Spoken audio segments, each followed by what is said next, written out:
जय श्री राम मित्रों, आज की हमारी कहानी है आखिरी प्रयास।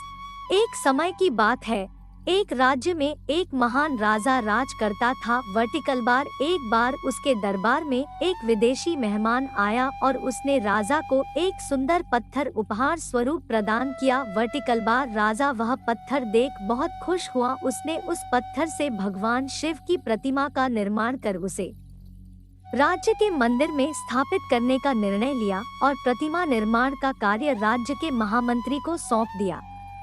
महामंत्री गांव के ही सर्वश्रेष्ठ मूर्तिकार के पास गया और उसे वह पत्थर देते हुए बोला, महाराज, मंदिर में भगवान शिव की प्रतिमा स्थापित करना चाहते हैं। 5 दिवस के भीतर इस पत्थर से भगवान शिव की प्रतिमा तैयार कर राजमहल पहुंचा देना। इसके लिए तुम्हें 100 स्वर्ण मुद्राएं दी जाएंगी।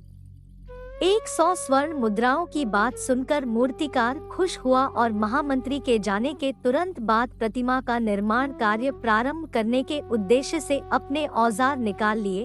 अपने औजारों में से उसने हथौड़ा और छेनी ली और पत्थर तोड़ने के लिए उस पर हथौड़े से वार करने लगा।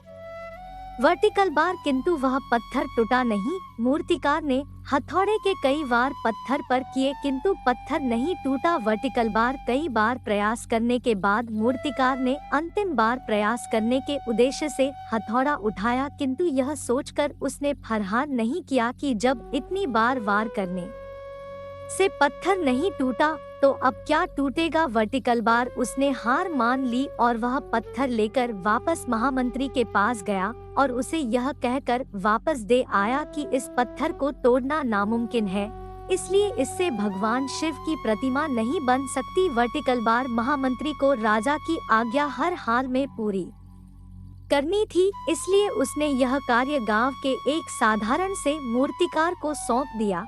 पत्थर लेकर मूर्तिकार ने महामंत्री के सामने ही उस पर हथौड़े से प्रहार किया और वह पत्थर एक बार में ही टूट गया। वर्टिकल बार पत्थर टूटने के बाद मूर्तिकार प्रतिमा बनाने में जुट गया। इधर महामंत्री सोचने लगा कि काश पहले वाले मूर्तिकार ने एक अंतिम प्रयास और किया होता तो वह सफल हो गया होता और 100 स्वर्ण मुद्राओं का हकदार बनता। Vertical bar